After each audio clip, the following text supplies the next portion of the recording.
porque o ministro da Fazenda, Fernando Haddad, afirma que o presidente Lula pediu prudência em relação ao tarifaço. A gente discutia justamente sobre isso aqui antes dessa chamada de Nova York. E aí a gente traz novamente o que falou o ministro sobre não só a prudência pedida pelo presidente Lula, mas também sobre as portas abertas para o diálogo entre o Brasil e os Estados Unidos, diálogo que seria feito pelo Itamaraty, pelos nossos diplomatas do Ministério das Relações Exteriores. Vamos acompanhar.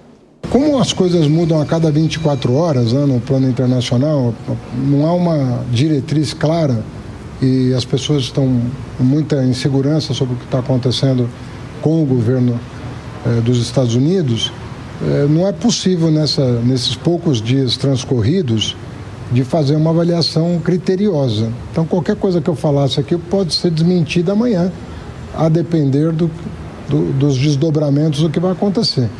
Então, o que o presidente está recomendando é muita prudência, né? Os canais diplomáticos estão abertos, as conversas com o governo dos Estados Unidos estão acontecendo, sobretudo com o secretário que cuida do comércio exterior. Isso está em curso. E aí, Alan Gani, como é que você vê essa cautela? O Brasil está cauteloso, no final das contas? Está cauteloso. Eu acho que é correta a frase dele, né? Não dá para escalar numa hora dessas, muito pelo contrário, isso pode nos prejudicar. Então, a gente tem que diferenciar quando estão falando para a base e quando estão falando, de fato, oficialmente, né? Para os Estados Unidos. Então, toda a prudência nessa negociação. Agora, de qualquer maneira, todo esse ambiente de incerteza que vai sendo criado é muito ruim para os negócios, né? Inclusive para o próprio Estados Unidos, porque o Zé gosta de falar muito essa frase, e eu concordo, quer dizer, o capital ele é covarde, né? Ele quer o quê? Ele quer segurança, ele quer estabilidade, ele quer previsibilidade. Então, quando você está nesse momento de turbulência e de volatilidade, que empresário que vai querer investir sem saber onde que a coisa vai dar, né? Então, realmente, é um momento bastante turbulento aí nos mercados internacionais globais. Segre.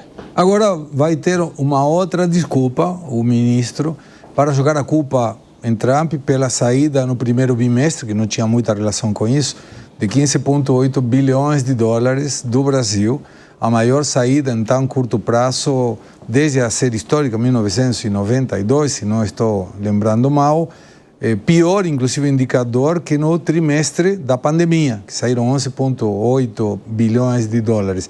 Isso não tem a ver com Trump, mas vai ser útil. Já tem muito ministro do governo jogando a culpa em Trump. Agora vão alternar. Um pouco é Bolsonaro, agora outro pouco é Trump. Mas o ministro está certo, tem que ser cauteloso, não adianta nada. E fica para o presidente Lula dar o discurso para seu eleitor, colocar, não, vamos retaliar se for necessário, quem é que pensa que é o Trump e tal. O ministro não teria um efeito eleitoral tão forte, por isso a cautela, e está certo que seja assim. E você, Fábio Piperno? Ministro, acho que a atitude do ministro é correta. E, de fato, saíram muitos dólares do Brasil no primeiro bimestre, é correta a informação, mas foi também um período de muito ingresso em investimentos, né? Enfim, de capital mesmo. Mas esse é o saldo, né? Então, 15,8 é o saldo. Então, vejam, o Brasil, só em fevereiro o Brasil recebeu mais de quase 10 bilhões de dólares em investimentos externos. Por que esse saldo é muito negativo? Porque aí a gente está falando de balança de pagamentos. Então a gente não está falando do investidor que não quer saber do Brasil. A gente está falando também de uma série de outras formas que o dinheiro tem para sair. Até, por exemplo, na conta turismo. Você tem, por exemplo, envio de royalties, lucros de empresas, né, estrangeiras que estão aqui e que mandam dinheiro de volta, seus lucros lá para suas matrizes. O que também é um sintoma de como a economia brasileira andou saudável nesses tempos todos aqui.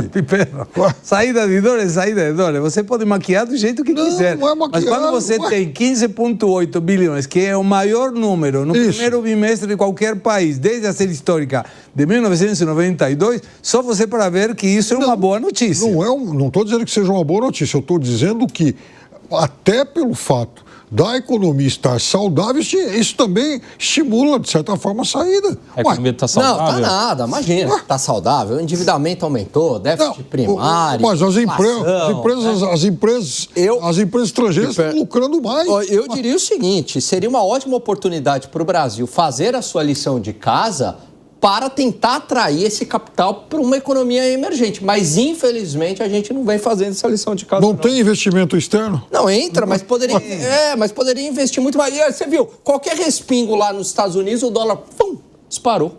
Né? Se a gente fosse uma economia mais blindada, isso não teria acontecido. Ô Piperno, qual que é a nota que você dá para a economia do Brasil? Já que você acha que está saudável, é nota o quê? Vamos lá. Nota 6,5 por aí. Nota 6,5. E você, Alangani? 4,3. 4,3. E o Gustavo Segré? Eu vou um pouquinho mais, 4. 4. Você sabe que só do Piperno passa de ano na média, né? Acima dos 6. O Gustavo Segré e o Alangani reprovariam. Professor, fala aí. Reprovaria, porque você tem um grave problema que é estrutural, que é o problema fiscal, que é o que tem pressionado a taxa de juros e a inflação. Por isso que não passa de ano.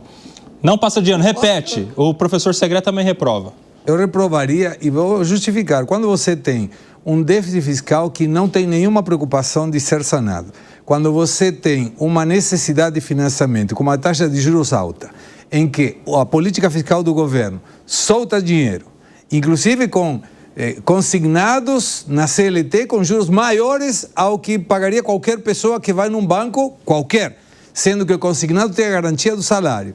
Aí você, pelo outro lado, tem uma política monetária restritiva do Banco Central, e o próprio governo, através do Poder Executivo e de um ente autônomo, como o Banco Central, mas que está para isso, indo na contramão. Um vai para um lado, outro vai para o outro. Isso não vai chegar a lugar nenhum. Ô, Fábio Piperno, eu gostaria muito de um professor generoso como você, me dando notas no meu tempo de aluno. Não é do governo, né? É um ente autônomo, por isso falei. Pois é. Claro. Então, o Banco Central não é do governo. Mas ele tem que fazer uma força superior à que poderia fazer, porque o governo não está fazendo a sua parte. O Banco Central deveria ter prestado mais atenção, por exemplo, na história do Banco Master. Concordo contigo. Isso vai dar muito. Mas não é a principal atribuição do Banco Central, né?